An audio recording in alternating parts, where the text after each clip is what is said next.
I've always believed that the most dangerous people in business aren't the loud ones. It's the ones who think they're the smartest in the room, without ever checking who's actually in it. My name is Linda. I've worked at Colburn Tech for 8 years, long enough to survive 2 restructurings, 3 failed product launches, and a global crisis. I'm not flashy. I don't throw around titles. But I know this company better than anyone else on the 12th floor. What most people didn't know, including my new boss, was that I was also the silent investor who helped keep the company afloat during its darkest year. Back then, when our CEO begged for emergency funding to avoid a hostile takeover, I stepped up quietly, using the inheritance my grandmother left me. In exchange, I became the majority shareholder, but I never told anyone, not even my closest colleagues. My name appeared on paper in a holding firm registered out of state. No spotlight, no ego. I just wanted the company to survive. And then he arrived. Jacob Moore, newly appointed Executive Director of Operations, tall, polished, MBA from Stanford, all charm and spreadsheets. He introduced himself to the team like a motivational speaker. "Change is coming," he said, his grin almost too white. "We're going to take this company to the next level." At first, I gave him the benefit of the doubt. Change wasn't always bad, but it became clear very quickly that Jacob wasn't here to lead. He was here to conquer. He started making cuts, first to the admin team, then to product development. People who had worked here for a decade were suddenly no longer aligned with the company's vision. And in every team meeting, Jacob managed to make himself the hero. He loved the sound of his own voice so much that I started keeping tally of how many times he said, "Let me simplify this for you." By week 3, he still hadn't asked me a single question about my role. I had built the analytics division from scratch, developed the tools that saved us over $2 million in losses last year, and led the most successful client migration in company history. None of that mattered to Jacob. To him, I was just another name on an org chart. One Thursday morning, I was sitting at my desk reviewing data models when his assistant came in. "Jacob would like to see you in conference room B now." No context. No explanation. I gathered my laptop and walked down the corridor, my heels clicking against the marble tile, the silence around me unusually heavy. When I walked into the room, Jacob was already seated at the head of the table, arms folded.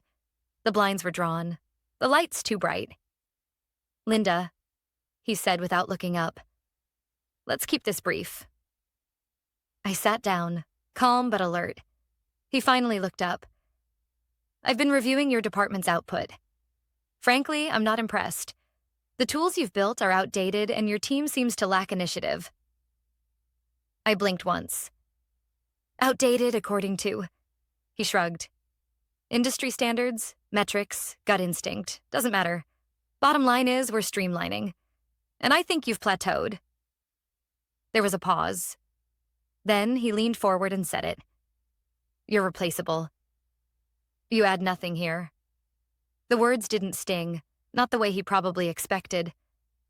Instead, something in me cracked, like a dam that had been quietly holding back water for far too long. I let out a short, sharp laugh. He frowned. "I'm being serious." "I know you are," I said, still smiling. "And that's what makes it funny." He leaned back, annoyed now. "If you find this so amusing, maybe you'd prefer to leave. We can formalize that today." I looked him square in the eye. "Then fire me." His expression faltered, just for a second. "Excuse me?" I leaned forward this time. "Fire me. If I'm so useless, let's not waste time. Get HR in here and walk me out." The room was silent. I could see his confusion starting to bloom. He hadn't expected defiance. Not from me. He thought I'd beg. Just like the others. But I had something he didn't know. And how fun the next boardroom meeting would be. Because he had no idea who actually held the power in this company. No idea whose signature was needed to approve his next promotion. Or his quiet removal. That day, as I walked out of the conference room with a polite nod, I wasn't furious. I was ready. Ready for the curtain to lift, and ready to finally show Jacob Moore exactly who he had just tried to erase. By the time Friday rolled around, word had started to spread. Not publicly, of course, but in offices like this, whispers move faster than emails. People noticed the way I left the conference room. Calm, composed, not a trace of worry on my face. That's the thing about silence. It unnerves the loudest people the most. Jacob spent the morning in back-to-back meetings, walking through the halls like a man measuring his new kingdom. He didn't make eye contact. Not with me, not with anyone outside his hand-picked circle of junior executives. But I knew what he was doing, paving the way for something bigger. He had plans, ambitions, and in his mind I was a loose end. Someone to be tied off before the board's quarterly strategy session. Too bad he hadn't done his homework. That morning, I got a call from Michelle, Colburn's head of legal and someone I'd trusted for years. "Linda," she said, "I reviewed the latest board prep file. Jacob submitted a proposed restructure plan. Your name's not in it." I raised an eyebrow. "He's trying to erase a whole division? Or just edge you out entirely?" But here's the part he really screwed up. He listed the majority shareholder approval as pending. I smiled. Of course he did. He doesn't know it's you, does he? Number and I have no plans to tell him. There was a pause on the other end of the line. "Linda, you could stop this today." "I don't want to stop it," I replied. "I want him to walk right into it." Because the truth is, men like Jacob don't learn through words. They learn through consequences. And his was coming. I spent the afternoon preparing my notes for the board meeting, scheduled for Monday morning. I reviewed our financials, operational risks, and department performance. Then I pulled up my ownership documents, quietly reminding myself of the leverage I carried in a leather folder no one had seen. When I closed my laptop that evening, I felt the tension settle in my chest like a loaded spring. Monday would be interesting. But not for the reasons Jacob thought. Monday arrived with the kind of sharp winter sunlight that made everything feel a little too clear. I dressed intentionally. Not flashy. Just precise. Tailored navy blazer, clean white blouse, hair tied back, the look of someone you don't overlook twice. The boardroom was already half full when I arrived. Michelle caught my eye and gave a small nod. I took my seat near the far end of the table, my usual spot. Jacob walked in 10 minutes later, confidence radiating off him like heat. He took the seat to the right of the chairman, cleared his throat, and opened his presentation. "Good morning, everyone. I'd like to begin with a vision. A leaner, more aggressive Colburn tech. One that thrives by cutting through outdated practices and redefining leadership." His eyes scanned the room as he clicked through slides. Charts, buzzwords, projections, all tailored to impress. Then came the final section. "In order to accelerate innovation, I propose a structural change to the analytics division. We'll transition Linda Geller's role to an external advisory position, with her duties redistributed to more agile junior staff." He said it without even glancing in my direction. A few board members shifted in their seats. Michelle stared at him, stone-faced. Then the chairman spoke. "Before we proceed, we need shareholder approval for any structural changes at that level." Jacob nodded. "I've listed it as pending. I was under the impression it wouldn't be a problem." It was time. I cleared my throat. Calmly. Clearly. "I'm afraid I can't approve that." Jacob blinked. "I'm sorry?" I said no. He turned toward me, confused. "With all due respect, Linda, you don't have the authority." "I do," I said, reaching into my folder. I placed a copy of the ownership structure on the table, sliding it toward the chairman. Michelle leaned forward and confirmed. "She does. Linda is the majority shareholder through Geller Holdings. It's been verified since the last capital raise." The silence was thunderous. Jacob stared at me, lips parting, then closing again. For the first time since he arrived, he looked unsure. I didn't know." I tilted my head. "That's exactly the problem, Jacob. You've been making sweeping decisions without understanding who you're dealing with. or what they've done for this company. The chairman leaned back in his chair. Well, that certainly changes things. Jacob turned red. Why didn't anyone tell me? I didn't flinch. Because you didn't ask. You assumed? He opened his mouth to speak, but no words came. Just silence. Heavy. Defeated. The chairman spoke again, this time to the room. We'll take a short recess. Linda, if you'd stay back for a moment. As the others filed out, Jacob remained frozen in his seat. I didn't look at him. I didn't need to. His silence said enough. Because that morning, Jacob Moore finally realized the boardroom wasn't his kingdom. It was mine. And I was just getting started. After the boardroom cleared out, the silence felt different. Not the kind that comes from uncertainty, but the kind that follows a shift in gravity. The kind people notice but don't yet understand. I remained seated while the chairman reviewed the documents I'd handed him. His brows rose only slightly, but that was enough. So, this explains why you were so composed, he said quietly. I gave a small nod. I've spent a long time choosing when to speak. He folded his hands, thoughtful. You didn't have to stay quiet, Linda. You could have pulled rank at any time. I didn't want rank, I said. I wanted results. I wanted to see who showed up with integrity, and who tried to bulldoze their way through the people who built this place. He nodded slowly, then leaned back. I'll be honest, that was one hell of a power move. I wasn't aiming for drama, I replied. Just clarity. Outside the room, I could already hear murmurs returning, footsteps, shifting chairs. The others would be back soon. But Jacob hadn't moved. He was still seated at the table, staring at the screen in front of him like it might offer a lifeline. He hadn't said a word since I'd revealed the truth, and I hadn't looked at him once. When I stood, I gathered my folder, slid my pen into my notebook, and walked past his chair without pause. But just as I reached the door, I heard it. Why didn't you just tell me? His voice was quiet, flat, almost like a child who had just realized the game was real. I turned slightly, not enough to face him. Because the people who matter know, and the ones who don't, eventually show you why they don't. Then I left. The rest of the day moved like molasses. Emails piled up. Meetings were postponed. No one knew what to say, so most didn't say anything at all. But the atmosphere had changed. People passed me in the hallway with subtle nods, unsure if they were supposed to acknowledge what had happened. Some were curious, some looked relieved, and others looked worried. I wasn't surprised. Jacob didn't show up to the afternoon executive huddle. His assistant claimed he was handling urgent matters. I didn't need a memo to know what that meant. He was scrambling, trying to figure out how he'd missed something so critical, trying to dig himself out before the ground gave way completely. But the cracks were already showing. That evening, as I was preparing to leave, I received an anonymous message through our internal employee portal.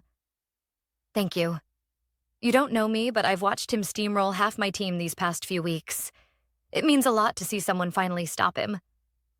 There was no name, no department listed, just a quiet note of gratitude from someone who'd clearly been holding their breath for too long. It was the first of many. By Tuesday, 5 more messages came through. Then 12. Some were short, others long, detailed, filled with timelines of sudden dismissals, strange evaluations, veiled threats. I compiled everything into a private file, not for revenge, for proof. Because I knew Jacob. Men like him don't fold after one bad hand. They find a new deck, a new angle, and if he couldn't oust me directly, he'd try to undermine me indirectly, through whispers, metrics, division. Sure enough, it started with a memo, titled, Reevaluation of Departmental Efficiency. It came from Jacob's office late Wednesday, flagged for immediate review. It requested access to team performance data across the analytics and finance divisions. Subtle, strategic, designed to look like oversight but aimed like a weapon. I smiled. He was predictable, and that made him easy to outmaneuver. I picked up the phone and called Michelle. I think it's time we take this up a notch. I said. You want to initiate an internal audit? She asked. Number I want to meet with HR and compliance. Off the record.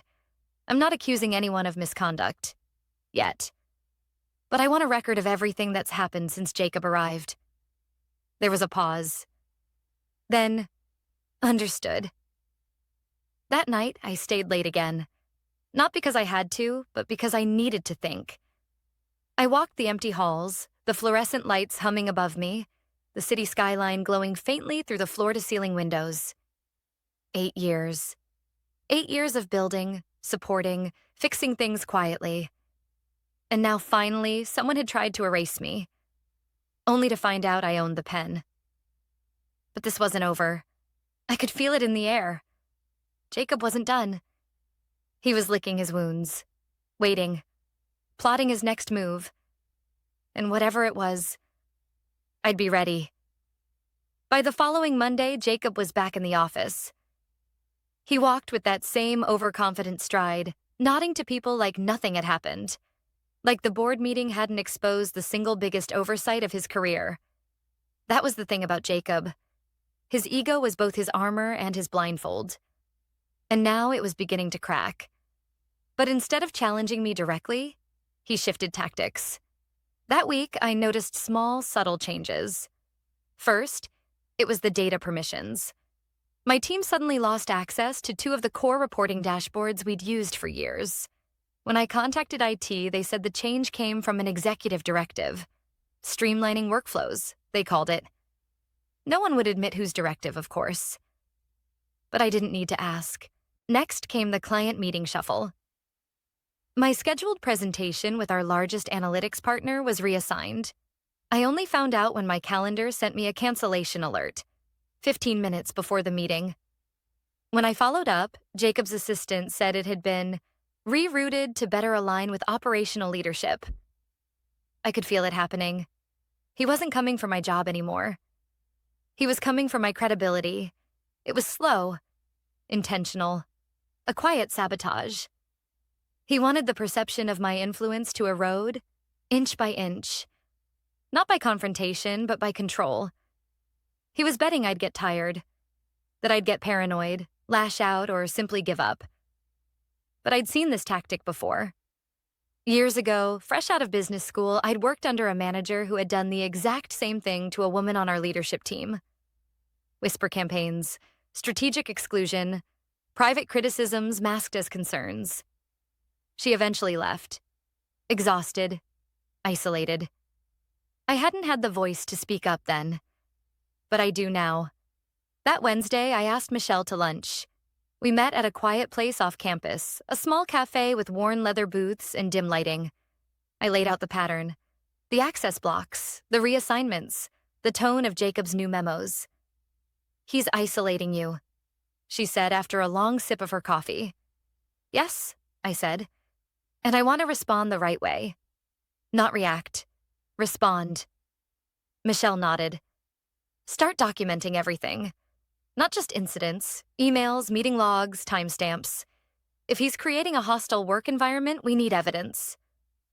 I already have a file, I said.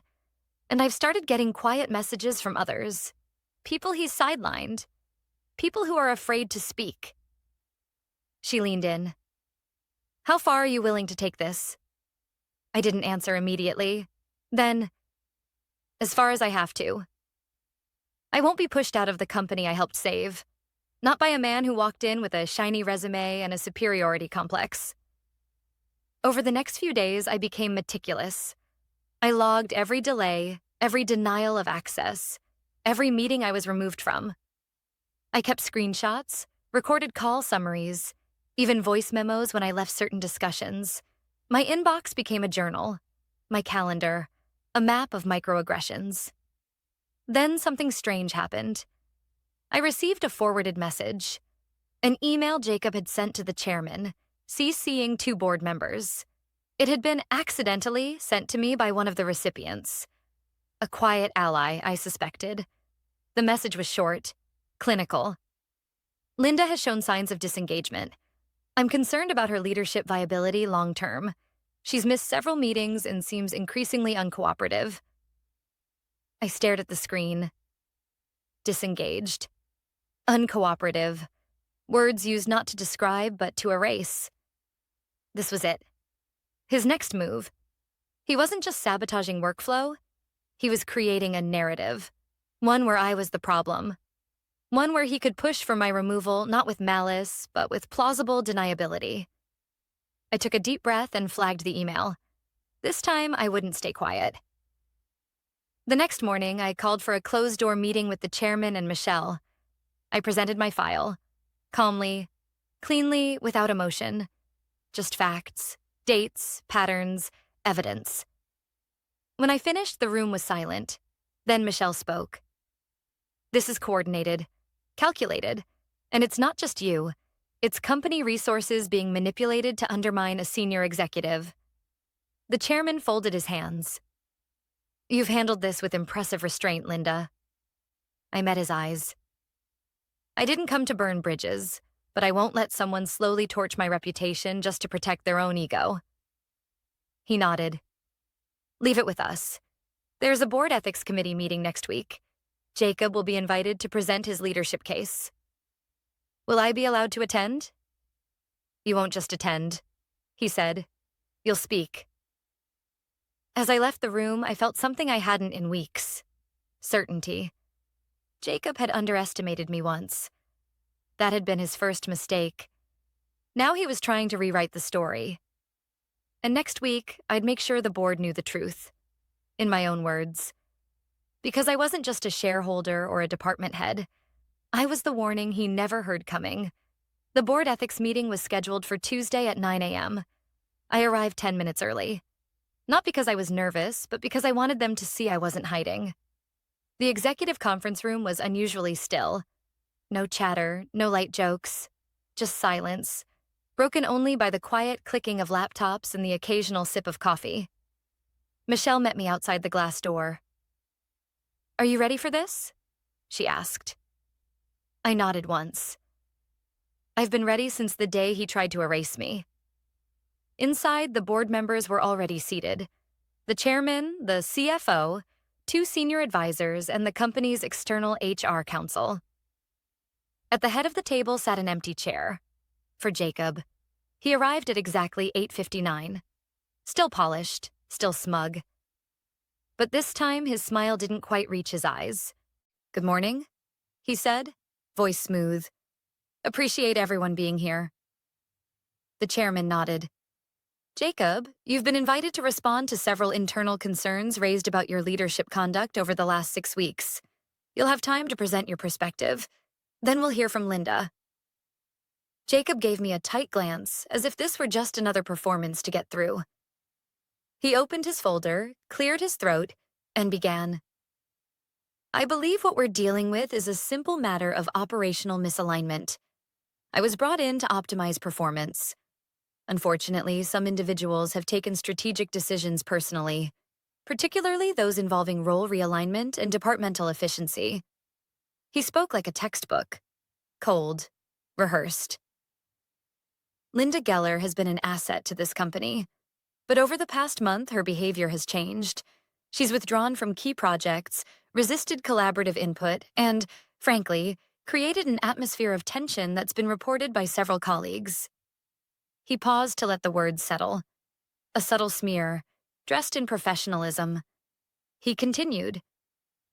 While I regret that our relationship has become strained, I believe this is less about misconduct and more about a clash of working styles.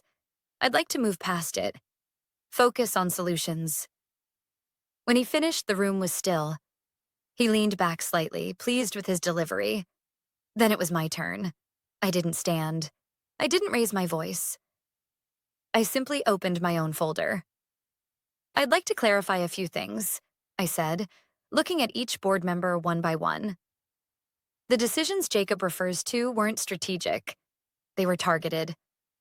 I've documented 6 separate instances where I was intentionally removed from meetings, stripped of data access, and reassigned from client communications without cause. I handed printed copies of the timeline to everyone at the table. Michelle nodded as I continued. These weren't performance-based decisions. They were deliberate moves to push me out, to isolate me. After I revealed I was the majority shareholder, the tone changed. Subtly at first. Then systematically. I paused. And I'm not the only one. I reached into my briefcase and pulled out a second folder. Inside were the anonymous reports I had received from employees across multiple departments, each one recounting similar tactics: gaslighting, exclusion, demeaning evaluations with no basis in fact. The same pattern appears in every story: abrupt restructuring, no transparency, no support, just quiet pressure to leave. The chairman glanced through the reports, his face tight. Additionally, I said, I received a copy of an email Jacob sent to the board stating I had disengaged from my duties. That email was based on meetings I had been removed from without my knowledge. He created the absence, then used it as evidence. I let the silence do the rest. Jacob's composure faltered. These are one-sided accounts, he said quickly. You can't take anonymous complaints as fact. Michelle spoke up then, calm, firm. Actually, we've corroborated several of the events Linda documented. IET confirmed the access removals came directly from your office. HR has flagged similar concerns raised internally, ones that were never followed up. The chairman folded his hands. Jacob, he said, your role here was to lead with integrity. Instead, you created an environment of manipulation and fear. You misused your authority, and now the board has to decide what that means for your future here. Jacob looked at me, his voice rising for the first time. This is a setup. You all let her trap me. No, I interrupted, calm as ever. You trapped yourself. You underestimated the one person who wouldn't stay quiet. There was a pause. Then the chairman stood. Jacob, you are suspended effective immediately pending further review. Security will escort you out after this meeting. We'll be issuing a formal statement to the executive team by end of day. Jacob stood, stunned. His face, once smug, had collapsed into something I'd never seen from him before. Disbelief. I built this, he started. No, I said softly. You nearly destroyed it. He turned and left the room without another word. As the door clicked shut behind him, the room exhaled. The chairman looked at me. You didn't just protect yourself, Linda. You protected this company. I nodded but didn't smile, because I knew this wasn't the end. It was the beginning. 2 weeks after Jacob was escorted out of the building, the atmosphere at Colburn Tech had changed. Not with fanfare or celebration. There were no emails praising justice, no office-wide announcements. But the silence itself felt different now. No longer heavy with suspicion, but open. Light. People made eye contact again. Laughter returned to break rooms. Meetings started to feel like actual collaboration, not battles of posturing and control. Still, Jacob's shadow lingered. Rumors flew that he'd tried to negotiate a quiet exit with a severance package, but the board declined. The formal report cited abuse of authority, ethical violations, and an attempt to deliberately mislead executive leadership. He left without an official statement. No LinkedIn update, no goodbye drinks. He just vanished. And I didn't step into the spotlight immediately. Instead, I went back to work. But this time, things were different. The board asked me to stay on as interim head of strategic operations. I accepted, but on one condition. I want to rebuild trust, I told the chairman. Not just mine, everyone's. He agreed. We need that now more than ever. So I started small. I met with every department head personally. I reopened channels Jacob had shut down. I reinstated access to the teams who'd been cut out of their own workflows. I invited anonymous feedback. I asked questions. And most importantly, I listened. The messages kept coming too, from people I'd never spoken to before. One junior analyst wrote, "When I saw you speak in that meeting, I realized I didn't have to be afraid to speak up anymore. Thank you for showing me that strength doesn't always mean yelling. Another message simply said, you made me believe we could be led by someone who actually sees us. Those words stayed with me, because that's what it had all come down to in the end. Being seen. A month after Jacob's removal, the board gathered again. This time, not for discipline, but for decision. The chairman called me into his office ahead of the meeting. I assumed it was to discuss a new appointment, maybe even help choose Jacob's permanent replacement. Instead, he slid an envelope across his desk. My name was printed in gold on the front. I opened it slowly. Inside was a formal letter, stamped and signed. Permanent Executive Director of Strategic Operations. I looked up. I didn't ask for this, I said, barely above a whisper. I know, he replied, and that's why you're the right choice. There was no triumphant music, no round of applause. Just stillness. I nodded once. If I take this, I want a seat at every strategic table, not just for optics, but to drive change. You have it. And I want a new code of leadership conduct, non-negotiable. Every new hire, every promotion. We start from values. Done. And the people Jacob tried to bury. I want their voices amplified.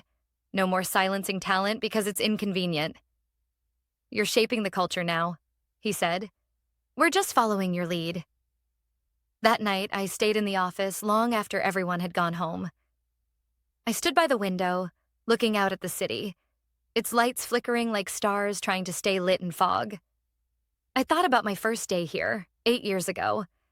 I'd sat quietly at my desk, terrified to speak too loudly, afraid to make mistakes.